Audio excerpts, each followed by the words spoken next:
Welcome to Youth Speak Productions, where youth from across the community and country speak and you as the audience listen. For those of you new to our podcast, please hit that subscribe button to be kept up to date on our latest episodes. Don't forget to hit like and comment. It helps us share these powerful stories of trauma, love, and overcoming barriers. My name is Aide Samantha Moore, the host for Youth Speak Productions and founder of Elevate Nation LLC and Elevate Your Community, a registered nonprofit in the state of Idaho. Throughout my nearly 10 years of commitment to reforming the foster and justice system, I have both been honored and privileged to meet amazing young people who are changing the way their communities respond and react to youth in crisis. Today's episode is titled From Foster Care to Motherhood, the story of girls who became mothers. This podcast tells the story of three amazing young women whose experiences within the foster system transformed their lives, and not always for the better. Despite many barriers and challenges, we have found a way to live, thrive, and push past trauma, breaking cycles of abuse, and supporting our children. Without further ado, let's introduce our guests. Calista Jensen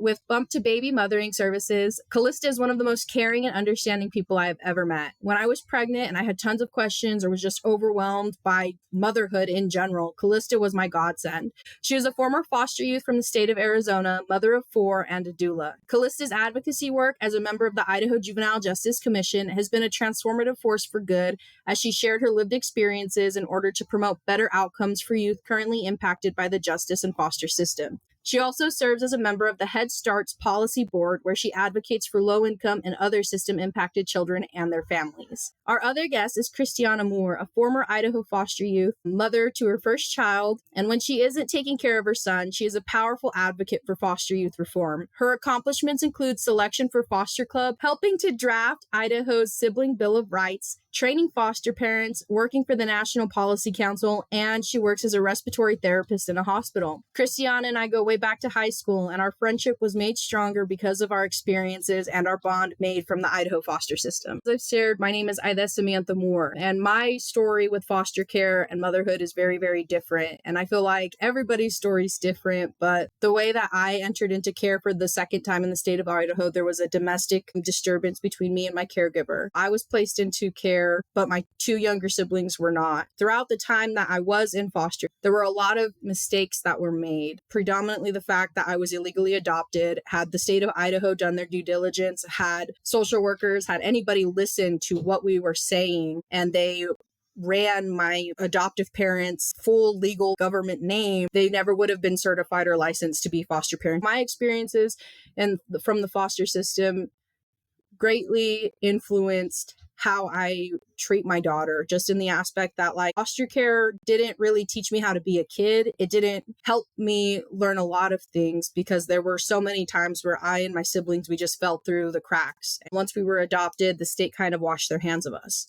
And so when I became a parent, when I first found out I was pregnant, it was this really awesome, I felt an extreme amount of joy because I didn't know I could get pregnant. I tried getting pregnant when I was younger and it just didn't work. As soon as I felt that joy of knowing that I could become pregnant, I was filled with so much fear. I was scared beyond a reasonable doubt. I was terrified, in all honesty. I didn't know how to be a mom. I knew how to take care of my physical needs, but anything emotional or just healing from my trauma, I didn't understand. In my head, it's like, if I couldn't even figure out how to take care of myself, how could I take care of this small, innocent, precious baby? For me, I got involved with a lot of programs that taught me a lot of different parenting skills. For me, it's always been a system and a process of talking to people who have positive experiences with raising their children and talking to professionals and trying to figure out what's the best way to treat my daughter and interact with my daughter in a way that feels authentic to myself while also still staying connected to my culture and connected to the good parts of growing up in my home. And so with that, I will pass the buck to Calista. Thank you, Sam, for having me today. I really appreciate it, and I look forward to all the help that we can do talking about our stories and sharing our journeys into motherhood from some of the challenges that we have had. I grew up with 2 parents that were incarcerated. I was born to teenage parents, and shortly after I had been born, I was sent to Arizona from Flint, Michigan to live with my great-grandmother. My father had gone to prison, and my mother was on drugs. For the next 3 or so years, we were in and out of custody battles between my great-grandmother and my mother. This led to me going back to live with my mother quite a few times and ending up in foster care in Arizona as a young child. It would continue for the next 10 or so years until they were finally incarcerated for good until I turned 18. So I had been in foster care from Arizona, Colorado, New York, Alabama, just all over the place. We had moved a ton of places. And so I got to have a lot of different experiences in foster care in different states. And it definitely was a challenge. I have 2 younger siblings that followed in some of those trips into different foster homes, and we had some really great foster families take care of us, and we had some that weren't so great, and some that were very short-lived, and some that were a bit longer. Ultimately, my great-grandmother ended up raising us. My parents were incarcerated when I turned 11 for murder.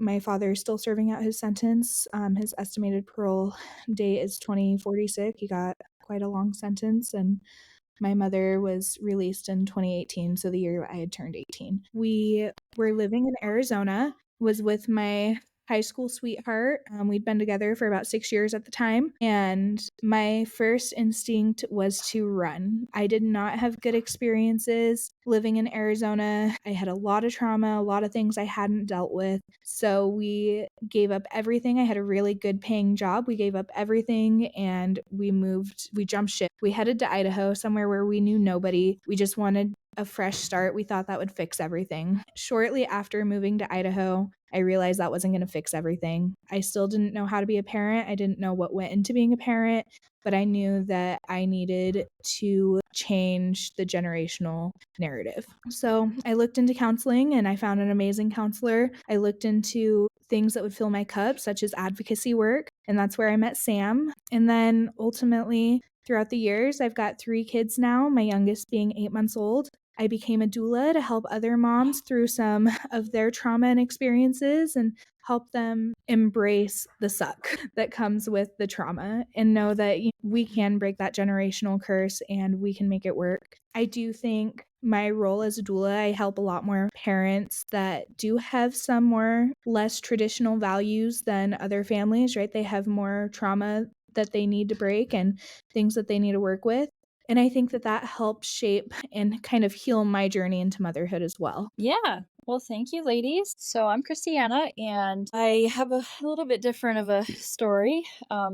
My parents were abusive, and so that's kind of where social workers and the law had to come in, is to protect me from that. My parents were just really young, and I think there's an element of generational abuse there as well, like the cycles. They just didn't really know any different because what was shown to them was about the same as what they showed to me and my siblings. Pretty much felt like a plant. I was really in and out of my house, like my biological home. I stayed with relatives a lot, and I did go into general foster care where I experienced lots of moves, and I got a lot more healing, but only to just go back. Every time I would be moved or like be placed somewhere, I pretty much like just breathed a sigh of relief that I was in a safe place. I also had all the doubt for the adults in my life. I felt like I didn't have a voice. That impacted me in a very big way as far as what I feel like the role is of who the child is supposed to be to the parent and who the parent is supposed to be to the child. Lots of fears because basically I internalized everything and tried to forgive my parents because that's what kids do, no matter how badly they treat us, we will love them. And that is it's a blessing when you become a parent to have that kind of love, but it's such a huge responsibility at the same time. What I learned from all the homes that I've been in, I learned role models of what I want to do and who I want to be in this life, and also a lot of what I don't want to be. And so that definitely shaped my journey into motherhood.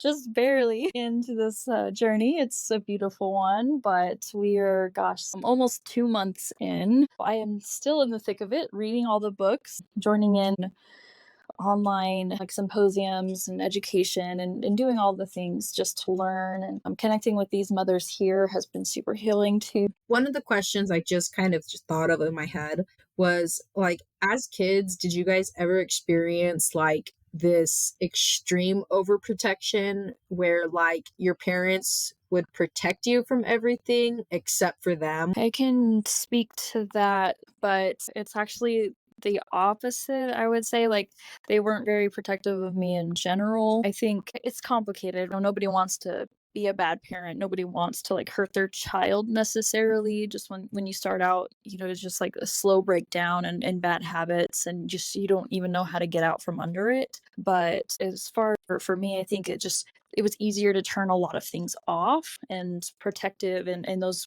like maternal and paternal instincts were also turned off in the process to allow them to continue to be the kind of parents that they were at the time. They wanted to be happy, and I knew that, but I felt like I was the one protecting, well, myself and my family. I felt like that was kind of put on my shoulders, and I don't know if that was my own doing because I hated how it felt to be hurt, and so I didn't want anybody to hurt, or if loyalty is complicated in that way. But no, I would say they weren't protective of me in too many other ways. So for me personally, I wouldn't say that my mom was very protective of me whatsoever. Maybe upfront, like in people's faces, she put on a really good show. If, just ran into us in the store and got to talking with her, you would have thought she was the best mom ever. She came across very well put together. She was really good at snowing everybody and kind of covering up who she really was. In a sense, she was really protective over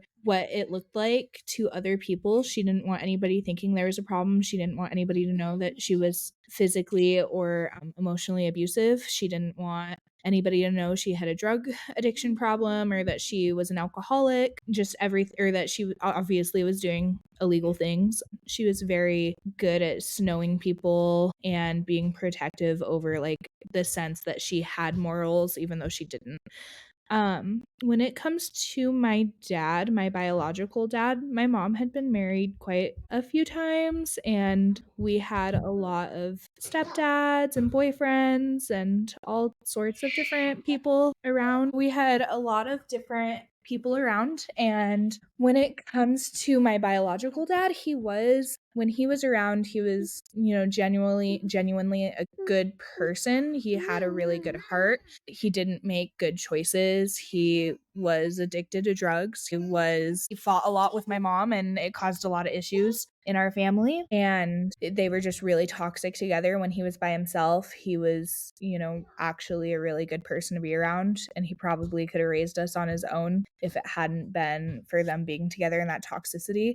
He was really protective of me, kind of almost overly protective. He would grill me all the time about people being around, but then he would turn around and kind of do similar things that she was doing if they were together. But if they weren't together, then everything was kosher. So I kind of had a little bit of both in the mix. See, and that's so interesting because it's like, so I don't really have a lot of memories of my biological dad, and some of that I think is just trauma related. Like the first time I went into foster care was actually related to like what my dad was doing, and he was just extremely abusive. When I say there's not a fire hot enough in hell for people like him, I mean that. And he would abuse siblings and abuse my mom. There was a lot of sexual violence, a lot of physical violence. Like my dad would threaten my siblings. Like he would threaten my mom and say like, if you leave, I will take me and my two younger siblings and you will never see them again. And then he would threaten my older siblings that he was abusing, like saying, if you tell anybody, like I will kill your sister and your two younger brothers and they'll never find their bodies in the desert. And so like I don't have really any memories of my dad at all. Like I remember a lot of times like hearing a lot of screaming and crying, and like I have night terrors and I wake up in cold sweats, but I don't actually have any memories of him. But like I think growing up, my mom, like she would never tell us a thing about my dad. I don't think I ever heard my mom say a bad thing about my dad until I was 13, and her and I got into a fist fight and we were yelling and screaming and shouting. And I remember telling her, like, if I lived with my dad, things would be so much different. You drove him away, da da da da da. And that's when she, like, just blurted out about how he was sexually abusive. And so I think like my mom, she definitely did the best she could with what she knew. And like she did not have a very good mom or like a very good dynamic. Like she didn't see a healthy relationship. And so like in a lot of ways, she was just repeating a lot of the same patterns, a lot of the same behaviors, a lot of the same cycles, not realizing like all of these red flags in between. Because like somebody who's abusive like that, like they're not abusive like that from the get. Like they do things to lure you in, to do these grooming patterns to make you feel safe. And then after like there's that genuine emotional connection, that's when the abuse happens in a lot of domestic violence households. And so like my mom was so exceptionally overprotective that like I remember like I couldn't talk to boys, I couldn't be outside after certain hours. Like growing up, we would never know today, the day that we were going to school, if we would be at the same school by the end of the day. Like a lot of the times we'd go to school and when we'd come back, our entire house would be packed up. My mom wouldn't even tell us we were moving or shifting school districts. And it's like, as an adult, now that I've talked to her and I've talked to my siblings and like heard about the experiences that they went through, it makes so much more sense. And it's like, I have a hard time with this because sometimes like talking of the dynamic that I had with my mom, it kind of feels like I'm shit talking on her. But the reality is it's like I can only talk about the experiences that I had. And so in a lot of ways, like my mom was a good mom, I guess, especially when you like objectively consider it, like what she experienced from her mom, right? And her trying to do better because she essentially had a blueprint of what not to do, but she didn't realize that like, and I don't think anybody realizes this when they say, well, you have this great blueprint of what not to do, but that doesn't necessarily equate to all of the things you should do. Cause like my mom, she was involved with drugs and like a lot of the issues that we had at home didn't be like they weren't as bad as they were until there was a sudden death in the family. And just out of respect for the people involved, I'll just keep it to that. It's just something I've been asked to do. And I get it. Just because it's a part of my story doesn't mean that the other people who are involved are okay with those things being shared. And I think that when I really look back on it, like my mom was so overprotective, but she just didn't realize that like she was the one hurting me. Like we weren't allowed to do sleepovers. We weren't allowed to go over to friends' houses unless she knew them. She knew the mom, the dad. She met with them, talked with them like 8 million times. And then even then, like there's be times where she would be doing weird stuff. Like I remember she would be up at 2 or 3 o'clock in the morning, checking to make sure the doors were locked, checking to make sure the windows were locked, checking and making sure each of us were in our beds. And like, I would just see her sitting in our living room on our couch or whatever, and she'd be staring out the window until she got tired and she'd go back to bed. As an adult who has gone through all of this training, who knows what trauma-informed care is, who has gone through so much counseling and I really recognize just how traumatized my family was. And in a lot of ways, my mom thought that keeping that stuff away from us was helping us, but she didn't realize that by not telling us these things, like it was really hurting us. Because as a kid growing up, I just like made all of these assumptions because my mom never talked about my dad. So for a long time, I thought he was dead. And then for a long time, I thought she drove him away. And then for a very long time, I thought she was lying about what my dad did and all of these horrible things.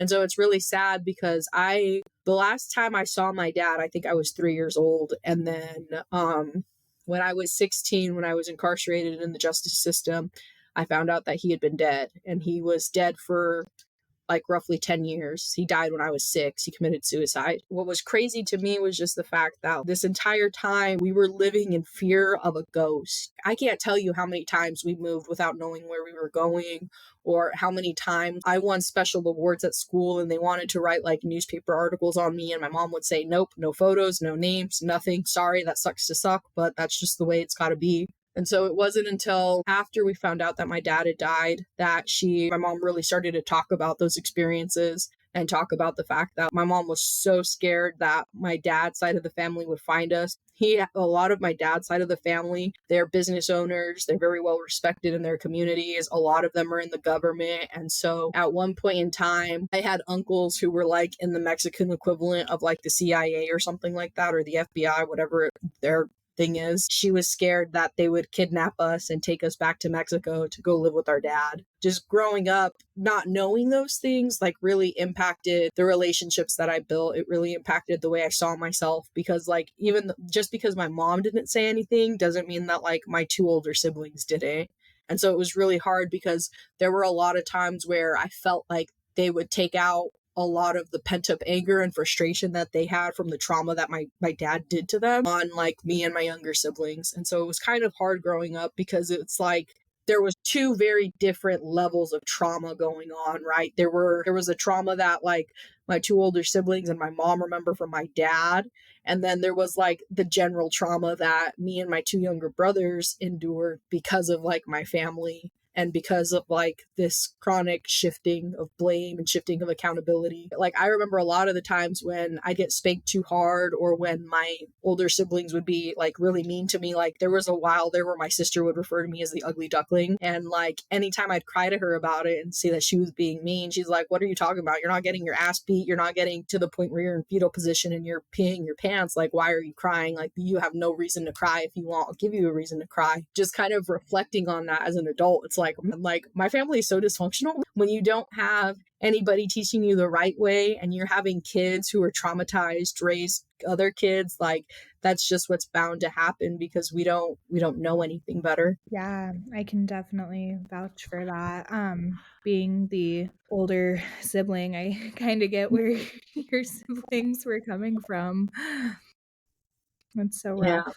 But like, I mean, I'm not gonna front, like, there were a lot of good times. Like, honestly, like, my mom was always really good about making homemade meals up until she like started getting into her downward spiral with drugs and her substance abuse issues. My mom genuinely tried to be a good mom, but I think she really struggled with how to be a good mom, just because I was very different from like my older sister. I think that like my mom tried, and some of it was like I was an angsty, depressed teenager and I just wouldn't recognize it. But I think just, I don't know how to explain it. You know, she, like I said, she did the best she could with what she knew. It doesn't mean that what she did was right. It doesn't mean that what she did was wrong. Although like on an objective level, like some of the decisions that she made and the choices she made were 100% without a doubt wrong.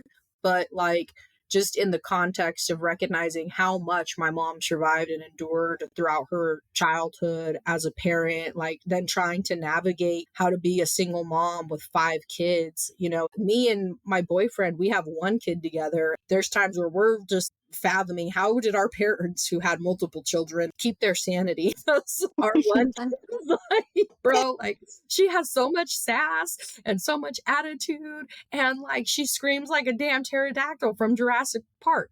But it's like, I couldn't imagine 5 kids having 5 different little people with their own personalities screaming and doing all of this stuff. Like, I get super overwhelmed with just one. In a lot of ways, like, I bag on my mom, you know, but like at the same time, like, I have a lot of respect and admiration for my mom. She may not have been the perfect mom, and there were a lot of lessons that she taught me that were very cruel and messed up, but there were a lot of good lessons that she taught me. She taught me the importance of a good work ethic. She taught me the importance of a clean home. She taught me that no matter what is going on right now, if there's a will, there is a way. And just because you're being kicked, you know, while you're down by life doesn't mean that you can't get up and you can't fight back. And so I think that in that perspective, I had a very different relationship. Our relationship is still dysfunctional, so it's still kind of weird, but it's at that point where it's actually a working relationship. I can,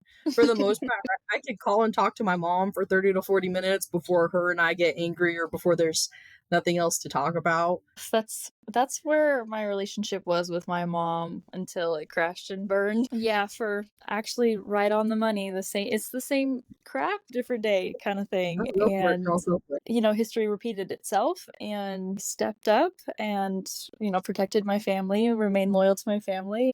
that did mean that I had to spend more than the 20 minutes that we could tolerate. And it just completely destroyed what was left of the relationship. And she's dead to me. And that's for the best. It's a good thing. It should have happened a long time ago. In fact, when I was 18, it almost did. Somebody else roped me back in and, said, "Oh, your mom has changed so much," and da da da da da. But no, it's really, I'm sad for her because she won't change. I just wish that I didn't even put up with it for the few minutes, because really what I was doing was hiding my truth and ignoring who I was and letting her spin her lies and keep her image to other people, and it really damaged my truth. And I've been kind of looking into like what that means. Like, you have to walk in what truly happened to you and how it affected you in order to be a better parent, because parenting through that trauma lens, if you're not coping with it and coming to terms with it, working through it actively through counseling. And I'm also doing what's the one? It's an acronym. I can't think of it. EMDR. Yeah, EMDR. Thank you. Which helps a lot, because if nothing else, for the grounding aspect of it and just kind of coming back, because I get caught up in that too, because I'm like, I did so much for my family growing up, and I feel like it's all pretty much just been me giving of myself, my time, my love, my soul. And here I am as a new mom, and I don't feel like I really have much to show for it. We're not meant to not have our mothers when we become mothers. Yeah, and I can speak on that. I mean, it seriously is so hard to because you want your mom, right? Even like if you didn't have a good, even personally for me, like if you didn't have a good relationship with your mom, never had a good relationship with your mom, I can't look back on childhood events and remember any good times with my mother personally, which is really sad. But when I was 18 and pregnant, she was out of prison and everybody was talking about how well she was doing. And the first thing I wanted to do was give her a chance. And kind of like Kristianna, I mean, you want to give them a chance to be in your life, even if historically it's a bad idea, right? And it crashes and burns most of the time. So I'm really glad, Sam, that you have those good memories, and you can see like the brighter side. Is really refreshing, actually, because sometimes it's not always that way, and it's hard to think of those good times and really recognize where the trauma was coming from or why certain actions were the way they were. I think it's really rocky to start out, new mom without a mom and with no guidance. And that is where counseling and parenting classes and, help from just really building a community of strong mothers. Maybe they don't understand what you're going through, and that's okay, because they don't have to. They don't have to know your story, but just to see positive relations and to know that that's what you want for your kids, and to break that generational trauma and move forward with a better understanding of what your kids need. For a long time, honestly, I couldn't identify a positive memory that I had with my mom. For a long time, my mom did a lot of kind of like what your guys' moms did, where she just had a very hard time taking accountability for the things that she did do. There's a lot of times where I'll just like talk to my older siblings, and I'll be like, bro, the mom you got versus the mom we got was two totally different people. She would call me like a fat bitch or whatever. Like, that's just like how she would talk to me when we were angry and mad. But I remember there was this one time where my mom was really upset over the fact that me and one of my younger siblings were really overweight. She made us run up and down stairs for like 20-30 minutes, and if we stopped, she would hit us with a belt or like with whatever she had. So telling that story to my older siblings, they're like, bro, like, what the fuck? They're like, that you're not remembering stuff, right? You're not remembering stuff because our mom would never do that. And I'm like, bro, like, if me and this other kid have the same exact memory, I don't think it's us making that up or us remembering stuff wrong, especially if you weren't there to witness it or be a part of that. There's a lot of times where I've gotten into arguments with my older siblings because the way mom treats you guys is inherently better than what she treated me as a kid growing up. And even as an adult, there's been a lot of times where my mom or my other family members have manipulated me into signing loans for them, or to like, they would pressure me to let them use my credit card or stuff like that. And it's really sad because I used to have like really awesome credit, like literally 740s when I first got out of corrections. I spent like a year where I talked to any of my family members. And then I started talking with my older sister, and she was doing really good in her life, and she relapsed. And there were a lot of things that went into it. It was just really hard because if I didn't want to help, then I was a bad sister and I was a bad daughter. But then when I needed help, a lot of the times they were too fucked up from their own choices and their own decisions that they couldn't help. There's this one time where I was living with my sister, and like she was selling drugs out of the house that we were living in. I didn't know. I was doing work and school full time.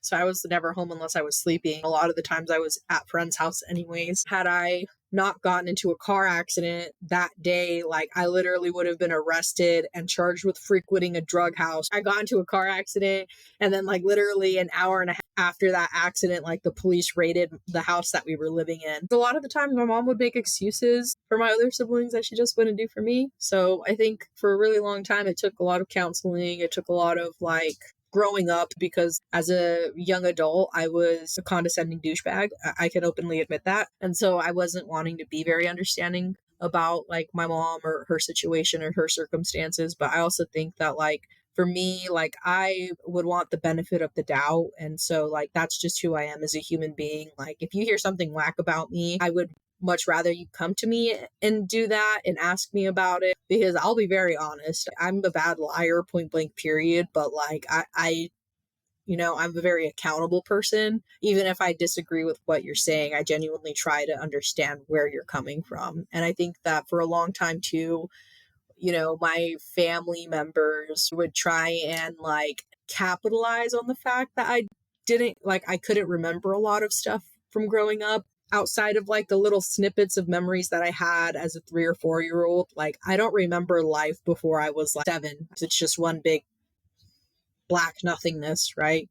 And so like there were a lot of times where my family members would be like, oh no, we did this and we did this, or don't you remember this? But in like reality, those things either never happened or they just didn't happen the way that my family members would say it would happen. So like, I don't know, it's kind of hard sometimes, because it's like I want to believe that I had a lot of good memories with my mom. And like there's certain things that I do remember, like her taking us shopping or when she would braid my hair and stuff like that. But like, I also remember that with those good memories, like literally as she would be braiding my hair, she would be ripping chunks of my head out, like, and just complaining about how she had to spend an hour braiding my hair, if that makes sense. No, absolutely. I feel like my parents complained about their role as parents every chance that they got, and like put a bunch on my shoulders that I shouldn't have had to deal with. Like the example of, yeah, she braided my hair, but she complained the whole time. It's like, she's your mom. She's supposed to braid your hair.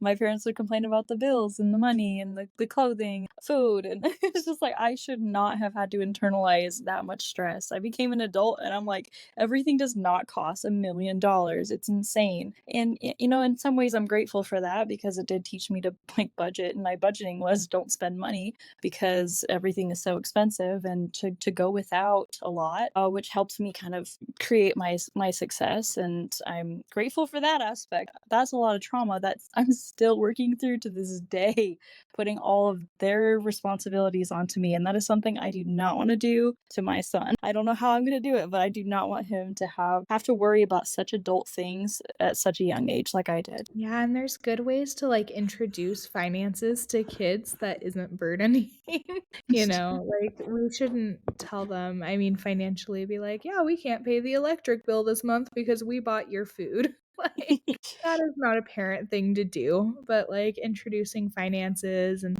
explaining to them, like there's a good way to build morals and importance in those things versus like making them feel as if they're a burden.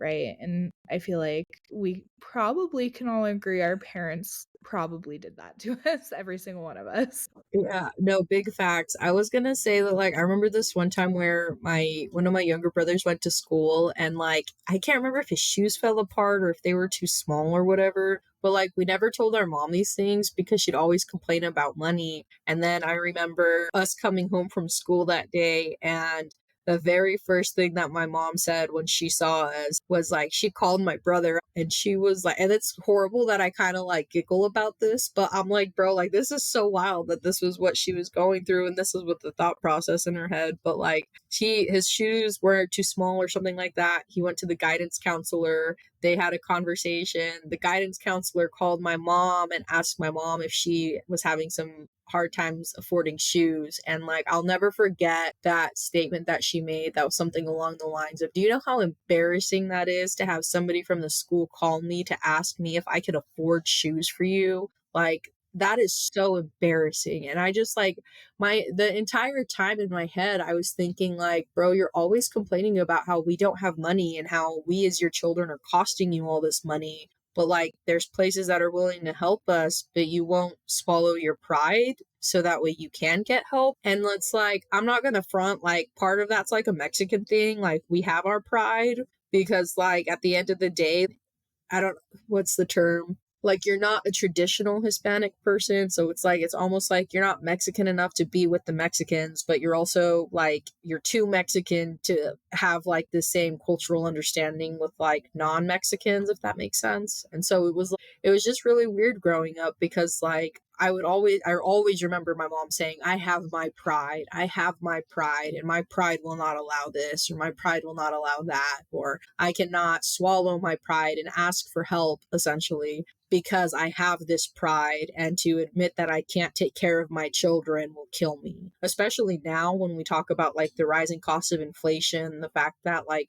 jobs are not paying like a living wage, or just the fact of like housing insecurity or food insecurity. It's like, we live in a modern day country. We live in a first world country. At some point in time, everybody's going to need just a little bit of help. I'm not going to front, like when I got fired from my job in October, like I remember filling out the food stamp application, and like, I'm not going to front, my pride was so hurt by that because it's damn, dude, I was probably closer to 5 years where I didn't need government assistance. I didn't need government help because I was self-sufficient. I could pay my own bills. I could do all these things and then some. And if not, I would work 2 jobs, or I would work 3 jobs, or I would go donate plasma, or I'd do what I need to do to make sure that I had my bills paid. And now I have the added expense of childcare and like having to coordinate my schedule so that way I have somebody to take care of my kid. And it's like, man, like just signing up for those welfare benefits, like to a degree, it still makes me want to cry. But I also know that like as a parent, it is way more important to me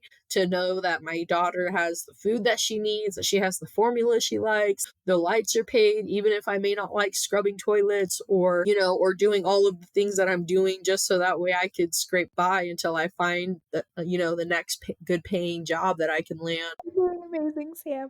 Piper was talking, so I was like, oh, No worries. Tell my Piper girl I said hey. I Oh will. no, Piper's a sass master, okay? Like, I low-key hope my daughter's just as sassy as Piper, because, like, you know, but at the same time, I'm like, maybe I should have been careful about asking God to make my daughter with extra sass, because, like, I'm kind of sassy and kind of bratty, and I asked God to make her extra sassy, so it's like, I don't know if I'm ready for that one, but... Man, Piper she cracks me up. I mean, the sass is so hard. Pray for me because I am so tired. But just like in general, I'm a very like go with the flow. Like I am very calm minded and like very sound minded, I think. And I just overall like, you know, Quentin and I get into that little bit of sass, but that's it. Like very like you have to know me on that level. You know, like otherwise I'm not I'm not there for it. Piper is like the storm to my calm. So pray for me. Oh, man. I love Piper. Like, Oh man, the things that come out of her mouth. Man, she went to Quentin's mom's house the other day and she told Quentin's mom, because we were arguing, that we were on drugs. She said, my parents are on drugs. And his mom said, what? Why do you think that? And she said, because they were fighting. I was just like, Piper. I'm glad that that's what you think drugs is, but that's not. So please don't tell people things like that. Like, we had to have a serious conversation about what drugs actually are. And she's only 5.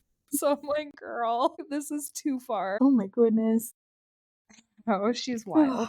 She cracked me up. Her comments though, I'm just like, oh gosh, like I'm like, you have your own personality, go for it. I'll do the explaining later. That's our Piper. You should see it. Like one day we'll all get together so that way you can truly experience the beautiful like sass of Piper. Cause like I'm not gonna like sometimes she'll point some stuff out and you'll be super self-conscious about it, but afterwards, like she doesn't like when you realize like she's a little kid and she doesn't quite mean it the way she says it, it kind of makes you feel a little bit better. But She hurts my feelings on the daily. So if I ever want to be humbled, I just say, Piper, do you like this? Does this look good? You're so honest. you could always count on Piper to be honest. I'm just not sure if you can handle the honesty, but you can always rely on her for that. Not gonna lie, there's some days where she'll be like in the back seat and I'm like up front like crying. I'm like, she can't see me, she hurt my feelings, and like everything's quiet and you just hear like me sniffling. I'm just like, I can't do this. I was like, same dude. I'm not gonna front, like my kid can throw some mitts and she's not even 2 yet. Like she gave me a black eye one time. Like it was super faint, but wasn't like crazy or anything. Yeah, and she did that on accident. When she gets angry, she has like the strength of 10 men. I've never been slapped as hard in my life as I have by her. Like, and it's so funny because like she has like this look where she'll just like smack the crap out of you, and then right afterwards like she realizes how badly she messed up and she'll like hug me and try and kiss me afterwards, and she'll be like, shh, no daddy, no daddy. Kids are funny, and it just brings so much joy to watch them grow and watch them develop these personalities and all these little things that they do. But at the same time, you look back, like you start to see yourself or like your spouse in your kid, and you're just like, what are we doing to them? Are we raising them right? Like, are we breaking the generational curse? I can't believe they just said that. I can't believe they're doing this. Facts. Ever since she was born, I should say, she's literally looked just like a carbon copy of her dad, with the exception of her ears don't stick out as wide as his did at her age, and she's like lighter skinned than he is. Because like Jabba's black and I'm Mexican, so she's half black and half Mexican. And so like, but she is like the exact carbon copy. Like, do you know how disrespectful that is? That I did all the work and she literally looks and acts just like her dad. Like, you don't even understand. It's those firstborn girls. It's not fair. It's not. Well, I don't know. I feel like Piper looks more like you than she does Quinn. But like you guys have kind of similar features. Like he has like that blonde, you have more of that strawberry blonde. I feel like you both have freckles. You know, you're both fair skinned, but like, I mean, me and Jabba look nothing alike. So it's like, I mean, outside of the fact that our hair is the same color, that like, that's it. But yeah. My son has my ears. That's all I think really that he got from me, at least so far. But I think babies are supposed to look like their dads at first anyway. Yeah, it's because they're bald. No, just kidding. That was great. I'm putting that on a sticker, Calista.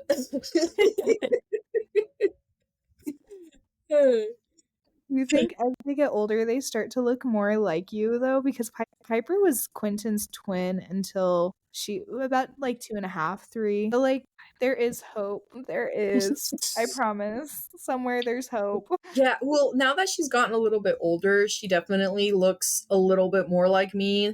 Like she has tighter curls than what I do, but her hair's more like mine than it is like her dad's. And like, I'm not gonna front, like there's certain things that like she does because she sees me do it. So like, and this was a horrible thing that I did. I don't know why I thought it was a good idea, but like every time I saw my daughter, I'd always be like, and like I'd always make these like really high-pitched annoying noises. And now it's funny because anytime she meets somebody that she really likes, she'll be like, ah!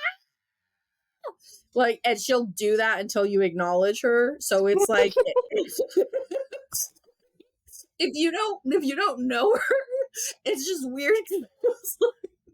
She's like, she can walk and talk and do all this other stuff for the most part, but like she will literally just be like, ah! And she'll stop just to like breathe in, and then she'll be like yeah. So it's been really interesting. Or like one of the things I like, this is horrible, I shouldn't do, but like every time she farts, I'm always like, good push, because I just want her to say that around her grandparents, because I think that would be hilarious if like she heard them fart and was like, good push, grandpa, good push, Nana. That's so funny. I know, I'm horrible. I'm also probably going to be that one parent that tricks my kid into thinking I hate the noise of the vacuum just so that way she's obsessively vacuuming when she's angry at me. That's a good idea, though. That is a Oh, really yeah. good idea. I'm taking a tip. That's such a good Yeah. idea. Oh, man. 100%.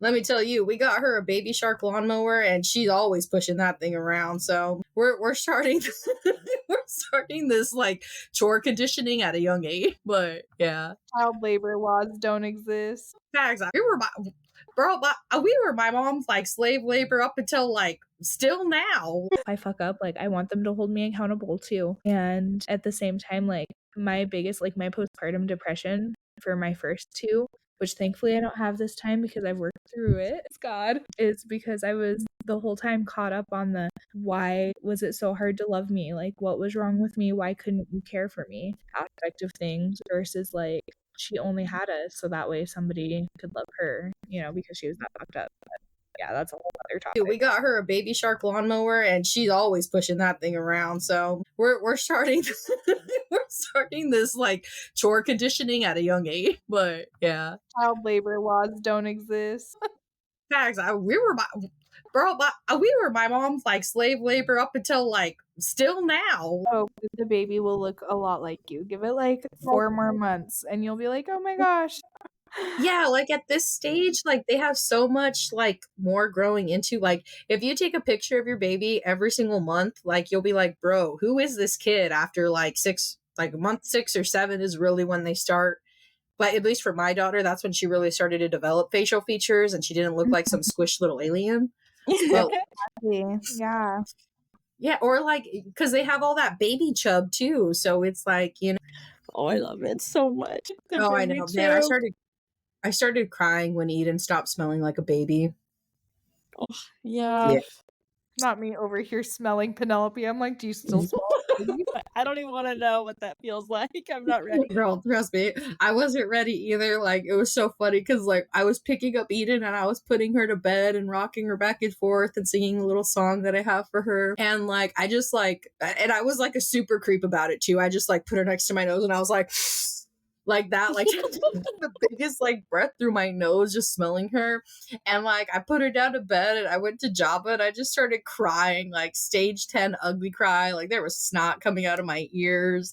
And he's like, what is wrong with you? And I was like, she just doesn't smell like a baby no more. My baby's not a baby. She's a crotch goblin.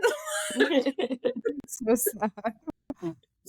He's like, bro, like chill. Like, what are you talking about? She's not pooping every like 30 minutes. Like, I thought you'd be happy about this. But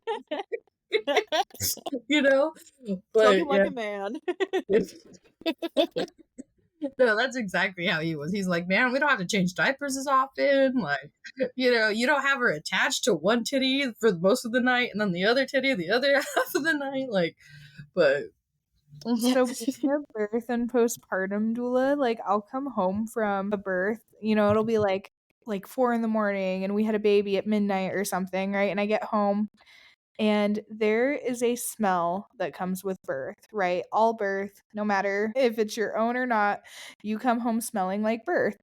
And if it's your own kids, you don't really notice it, but it smells like baby, right? Like we all love that baby scent, but you don't love it if it's not your baby and you're not holding a baby, I guess, maybe. Like you might love it if you're holding somebody's baby, but I don't know, it's weird. So to me it's like very distinct, like birth smell. And like I love the baby smell on my own kids, and like if I'm holding a baby it's okay. I hate smelling like it. But sometimes if I've been at a birth for like 24 hours, I'm not going to come home, hop in the shower. I'm going to go to bed. And so my husband absolutely despises the baby smell. He's like, you smell like birth and it is disgusting. So, and he doesn't like the baby smell, like just in general. He's like, why are you sniffing our kid? Yeah, it's kind of like sweet smelling, but like kind of like fluidy. I don't know. So weird. But like we love it on our kids. Tiana's over there smelling her baby. She's like, never smell. Take me back. Oh my goodness. alrighty. So on to our next segment 2, the unique challenges and milestones that come from fosterhood to motherhood. So just kind of on the topic of being a mother without a mother, it's just all the milestones that I've only gone through so many at this point, and I imagine you guys and other youth that have gone through this, it's rough. I want somebody to be excited and like totally, connected to these experiences and these milestones that we're going through. Not just like labor and delivery, but the entire pregnancy, every single day, every single day postpartum, and everything happens. So much happens in every single day with these guys, with these babies. So I just wanted to kind of share that milestone affect us differently maybe than others who have supportive, parents. It's supposed to be our birthright to have, parents that are supportive to us. And I think a lot of wires get crossed that it's until the child is 18 and they move out. But honestly, I believe it's the entire life, and then some. It's my entire life. I'm a parent now, and that's my role. But I guess so-called normal people get to experience that, and I'm hoping that we can break the generational trauma and curses and become the next normal people, and celebrate these milestones ongoing. It's really awesome to have friends like you guys to do that with, and makes a big difference. But it doesn't change the impact of not having, healthy mom when I'm a mom. I do know it's better for me. It just was way too toxic and not good for me to have that person in my life. But it just doesn't mean it doesn't hurt. It doesn't impact me major. Like my mom's birthday, I thought about her for a little bit and got a little bit sad. And then I was like, you know what? It's for the best, and I'm just trying to focus on all the positive things that I've got going on, and the people that do want to celebrate those milestones and those moments, and just the funny little things that happen when you're a parent. So I'm trying to focus on that, and I think that's really helping me. It's just kind of pushing some of that stuff away, because it is for the best. I also want to protect my son, because I don't want somebody in his life that I can't function with either, and I don't want people in his life that are coming and going. I want to protect him from a lot of the same stuff that I went through, as far as being moved around and having that wishy-washy relationship with those people.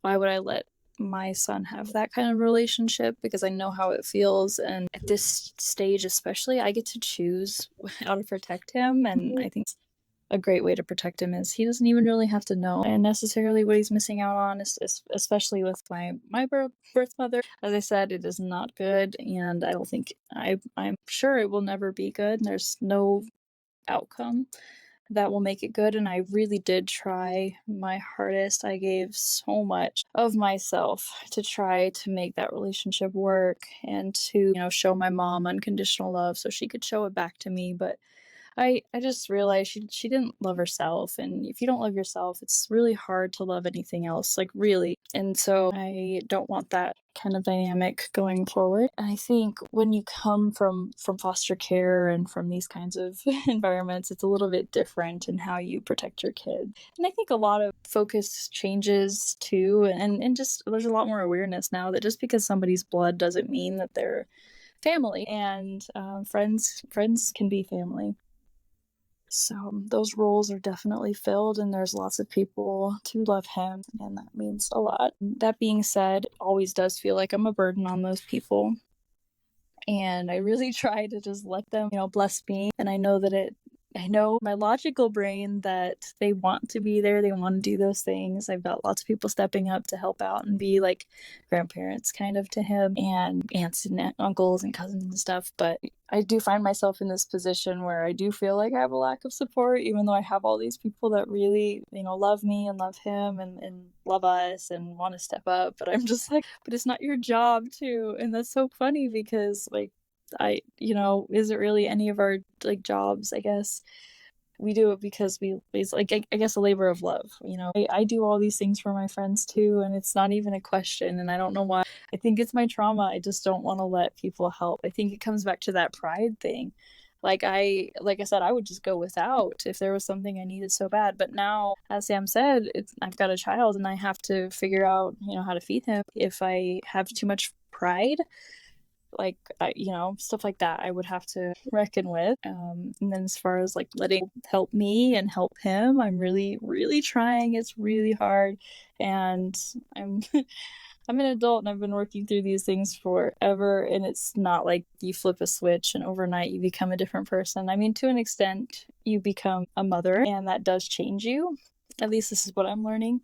But I still have so much practice in pushing people away and not letting them help, and like just figuring it out for myself and being independent, that I am having to undo some of those. And that's actually really why I started EMDR, is to reroute my brain for that kind of stuff, but I'm still working on it. And then another thing I wanted to talk about is like how well, I kind of mentioned it earlier. Certain dates remind you of, or remind me, I guess. I can speak from my first perspective here, but just of those people that aren't here, and what that means for me and my family. So like grief and loss, it doesn't really end, and it's sometimes it's every day, sometimes it's for an hour, sometimes it's for a second, sometimes it's for the whole week. But when you lose somebody, you do grieve them, and that process is a little bit different when somebody's alive. Like there's a different level of finality versus when somebody does pass away. And we did experience somebody passing away as well during this time, during my pregnancy. So I was dealing with a lot of grief and loss during that pregnancy, and trying not to let it affect me, and feeling guilty for even feeling sad. Oh gosh, it is so critical to be a mom, and we're so critical of ourselves, and society is so critical of us. Just so much that I can talk about on this topic, but wanted to open the floor back up for you, Calista and Sam, if you have challenges and milestones you wanted to talk about. Yeah, so this is probably what you were talking about milestone wise is probably my number one. Like, that is the hardest thing about being a parent without parents for me personally. This is probably one of the most emotional topics when it comes to parenthood and having kids, that for me personally, because there is a grieving process that we go through, and every time there's a new milestone, it's like reliving that grief, and not just because they're still alive and they chose to, I mean, not just chose, but I mean, their actions and the consequences of their actions caused it to be that lack of support and, everything that goes into it. But um for me personally, when there's a new milestone, like when we were pregnant with my first, I really wanted to allow my mother back into our lives. And I did. I gave her the opportunity to be a part of our lives, right? After not talking to her for my entire teenage years, and her getting released from prison. And I I was pregnant with my daughter, and I just really wanted, to have a mother figure. And even though we had no good experiences, and realistically, I did have a mother figure with my great grandmother. I mean, she was really amazing to us, but it just wasn't the same. So I allowed her to kind of be a part of our lives, and it turned out to be a terrible decision. We went out to visit her in Colorado, and she was drunk and high the entire time we were there. And my daughter was about 3 months old, but we got a 5-generation picture. So my goal was met of getting a 5-generation picture, because that's rare. And that was a milestone that I wanted done, right? We invited her because we'd already had Piper before we were married. So we invited her to the wedding, and she didn't come. And that was a really hurtful milestone, because I had allowed her back in our lives. And these things stacked pretty close together. So visiting her and inviting her to our wedding was just a few months apart, and she didn't come. And that was just really hurtful. And that was kind of where I was like, yeah, I know better than this. I'm not going to allow myself to continue to be hurt by her, and I'm not going to allow my kids to be hurt by her. And I just cut contact, which proved to be for the best because of things that followed later. But every milestone, birthdays, Christmas, when your kids do something new and you want somebody to tell, that is such a hard milestone. It's a hard time to go through those milestones and not be able to pick up the phone and or take pictures and videos. Or we go to a lot of birthday parties where there's several grandparents and there's these big giant families that we never had anything like. And our poor kids have birthday parties where there's, 4 people. This last one kind of like blew it out of the water, but it was because of the community that we've built here. And none of them, except for Quentin's mom, was family. So it makes it really hard even to have your spouse have parents, and maybe they're dysfunctional, but at least they have parents, and you're grateful that your kids have some sort of grandparents, but it's just not the same as what they could have. So you go through a grief process there as well. And the lack of support, not being able to turn to somebody and say, we're going through, this is happening with our kids and I don't know, I don't understand what's going on, and not being able to get feedback from a parent, and maybe something that's too intimate to share with a friend, or you do feel like a burden and you don't want to bug your friends.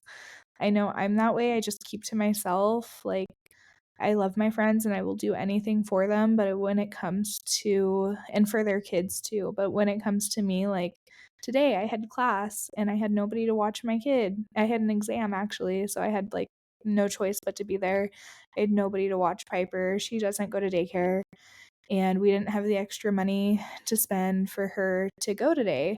So what did I do? I took her to school with me. She sat and hung out with me during an exam. My professor was like, "What are you doing?"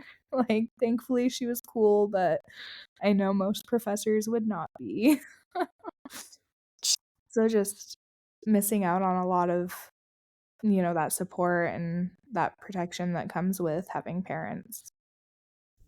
I get Well, it. I think you also lose trust too. Like for me, I mean, I've got grandparents on my husband's side, of course, that I could drop off, but it's the same thing because I'm picturing myself. I'm like, I have a dentist appointment coming up, and I'm considering bringing my son, but I'm like, I mean, I guess my husband can take some time off work. That's kind of what it's gonna be. So it's really funny that you brought that up because I'm definitely gonna be that person that's like, well, I don't see why I can't bring him to this space with me.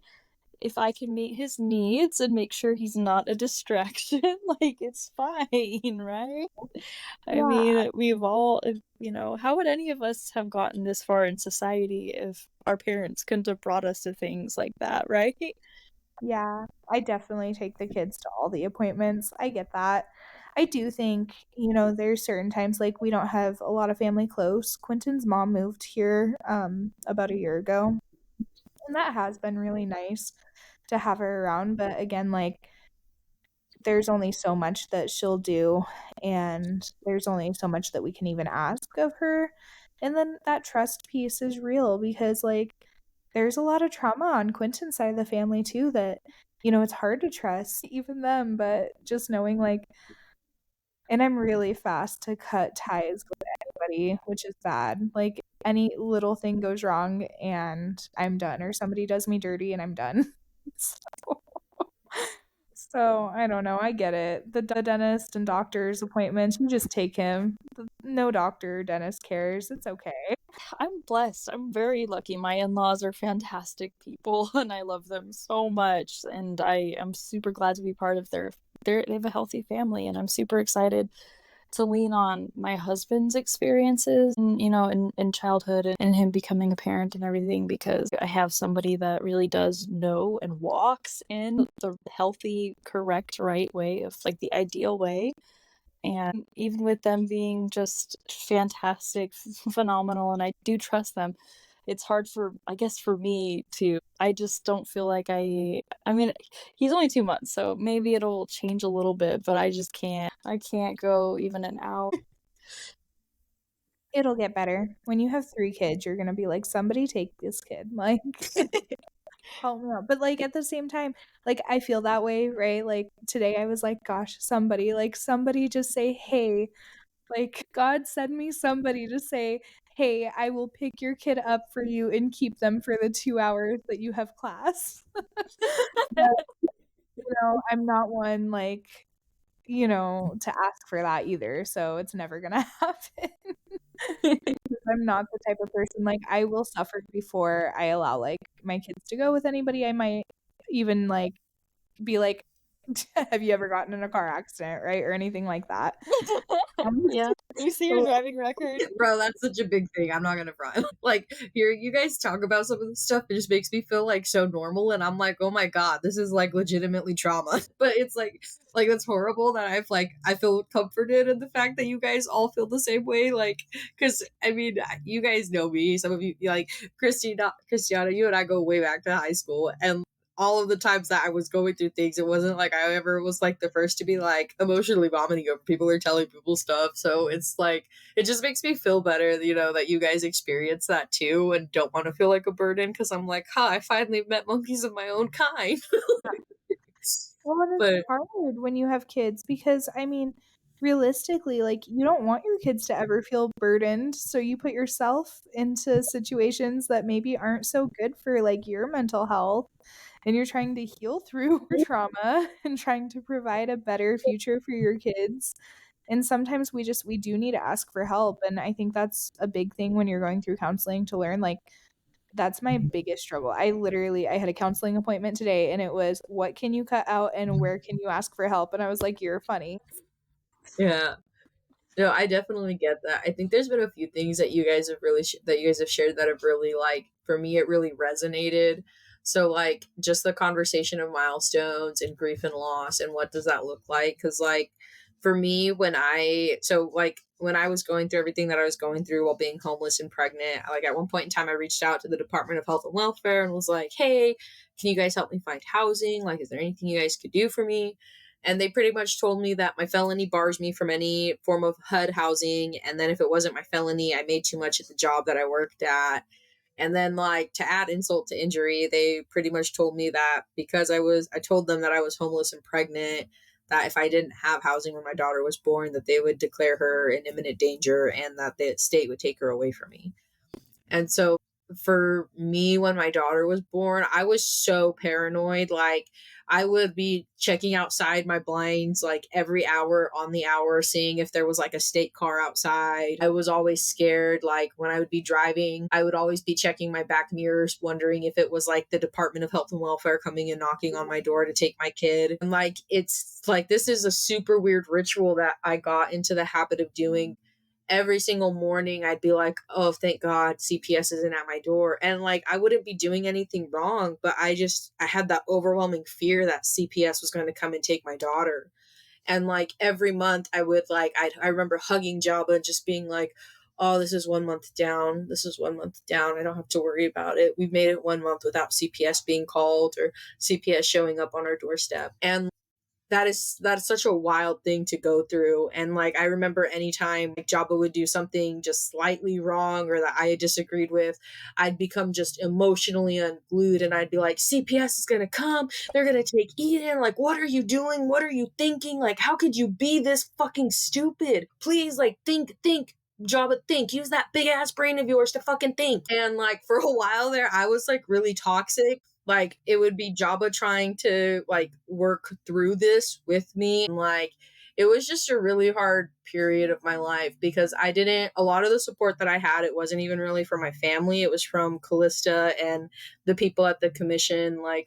I remember telling my mom that I was pregnant. I accidentally told her I wanted to do this really cute thing with giving her a picture of the ultrasounds and stuff like that. I saw on Pinterest, but I let it slip. And my mom, I remember her crying, having one tear, kind of smiling and being happy. And then the very first thing that she said was but what about college? How are you going to finish school? And to me, that was so different. Cause I remember telling the commission members about how, for the next 6 months, I might not be available and stuff like that. And everybody was so crazy. And I showed everybody the ultrasound. And I just remember Calista just throwing her hands up. And I'm very blessed in the aspect that my mentor that I had while I was incarcerated, he was a correctional officer at the facility I was at. And it's been crazy because literally every single time that there's been a big change in my life, in some way, shape, or form, he has been there. So like at first he was my mentor through corrections, and then accepted a position for a behavioral health thing with the state of Idaho. So for a long time, he was just the correctional officer that like I looked up to as a father figure. But then he also became somebody who helped us with the SAG, with the Idaho Juvenile Justice Commission. And so, like, I remember telling Jose that I was pregnant, like, because he was there in the same meeting, and he got so excited. He threw his arms up, and he was just like, he was freaking out. Like, he literally called me right afterwards, and he's like, "Oh my God, this is going to be so great for you. I hope you're happy." And he's like, "Please let me know what I can do, and I'll help you out." Like, I just remember that. Like, I remember giving birth, and afterwards, like a lot of the support staff that we had from the SAG, they were texting me, they were calling me like, "Hey, can we bring you groceries? Do you need anything from the store? Like, we will buy these things for you." And I always felt bad, and I didn't want, like, I never accepted their help on that because like part of it was a pride thing, but another thing was like it was trust. But the other aspect is like in the many years that I've lived and the many experiences that I've had in my life, like I've learned that nothing in this world comes for free. So unless I feel like I've given you enough time or effort or services, right, whatever that may be, whether it's friendship, whether it's listening to you, whether it's providing insight from my own lived experiences, like I just would never accept those offers because like I said, there's nothing in this world that comes for free. Like there's always strings attached. Doesn't matter. It was just, to me, that was just like one of the hardest things to understand was just the fact that like don't get me wrong, my family was very supportive in certain aspects. Like my sister threw me this beautiful baby shower, but like it was just really upsetting because a lot of the people, like when I went to my baby shower, it really just showed how little my family actually knew about me or about my friends or like the people I hung out with. Because a lot of the people that my sister invited were like her friends or our family, and a lot of the family members I didn't even want to be there in the first place. But like I was still very grateful that she put all of that effort and time in, you know. And there's been a lot of stuff where like there's been some boundaries that have been stepped over, but like for the most part, like I don't know how to explain it outside of like, because I don't want to seem ungrateful, and I also don't want to like my family to hear this and then be like, "What the fuck did you share that for?" But like sometimes I really struggle with the relationship that I have with my mom because I feel like she would bend over backwards for my older sister or bend over backwards for like one of our cousins and her kids. And so it's kind of hard because it's like especially like when you have other grandparents in the picture. So like Jabba, his parents are very, very involved with our daughter. Like, I mean, it was like the weirdest thing ever because like we'd FaceTime them like every single week while I was pregnant, and then they'd want to see like my my belly and see how much it got bigger over the course of the month or whatever.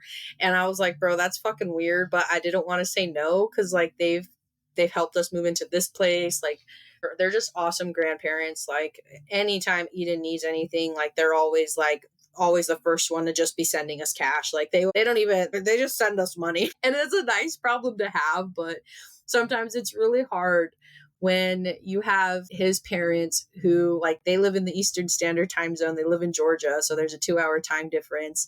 And without fail, once a week, if not more than once a week, like they're on the phone talking with Eden. They are sending texts. They're asking for pictures. They're calling me to make sure I'm okay. Like there's been tons of times where Jabba and I have gotten into arguments, and I'm not entirely proud of myself sometimes when I've done these, but like I've gotten his parents involved in some of our arguments. And like, I'm not going to front. There's been a few times where his parents have like dead ass cussed him out because of the things that he said to me or, you know, in a moment of anger. And I kind of feel bad because his parents are really great. And like, I mean, my relationship with Jabba isn't perfect, but like, honestly, he treats me so much better than like how I even treat myself. And so it's like, it's kind of hard when like a set of grandparents who would literally do everything and anything to stay in contact and keep in contact. And then like my mom lives an hour away from us, and she comes to Ontario to pick up her medications or whatever it may be. And like, she can't even bother to stop by to come and see my daughter, or like she'll call me once every now and then, like probably maybe once a week, but it's really just to talk to me. It's not really like to do stuff with my daughter. And so I think it's like in that way it's kind of hard. And I also think too that like, I don't know if you guys have experienced this, but like I think it was around maybe 8 or 9 months where like I became very jealous of my daughter, because I was like, my from the get, her life has been way better than my life has ever been. But like it was just really hard to understand that, and to like understand that like I've been able to provide a better life for her. And it made me like resentful in a way of being a mom, because it's like, bro, I did this for my kids, so why couldn't my mom do this for me? And it's like some of that has just been so hard, because it's like at some point in time you recognize that your kid's life is better than yours was at that time period, and it's like, bro, like how do you deal with that, you know? Like for me, I went through a really, I don't want to say like a depressive time, but I was definitely very hormonal still from after, like just because it takes roughly a year if you're lucky for your hormones to rebalance.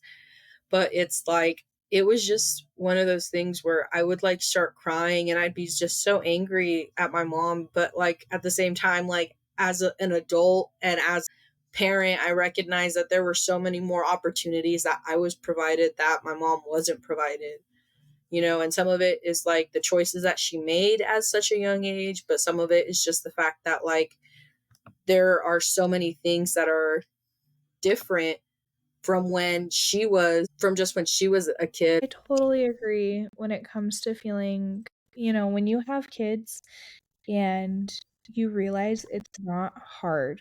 It's not hard to love your kids the way that they need to be loved. It's not hard to put, no matter how fucked up you are, it's not hard to put in the effort to fix what is broken, to help yourself and help your kids. And I think that's where it comes into feeling like maybe you weren't like, why couldn't my parents love me? Why couldn't my mom be there for me? Like, why did they have me if, they didn't want me? Why was I such a burden? Like, what was wrong with me, kind of thing.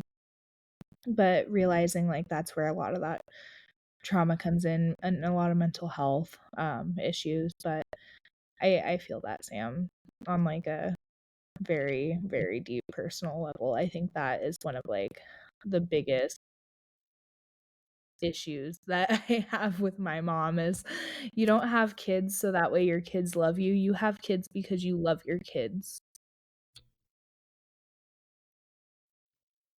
Man, that hit home for me, and that kind of makes me feel like a bad parent, because like my daughter was a happy accident, don't get me wrong, but like always felt like as an adult after like coming out of corrections and everything I'd gone through, that like the only person that could love me and love me unconditionally was either my dogs or whatever children I did have. And so like this is horrible, but I can 100% own up to it as a person. Like to a degree, like the choice to have my daughter, I mean it wasn't really a choice that I was given, but like just having her there was something along the lines of like my one and only, like in my mind this is what I was thinking, that this was going to be my only opportunity to ever feel loved, and to feel loved the way that I deserve to be loved. And that's totally horrible, and that's so backwards, right?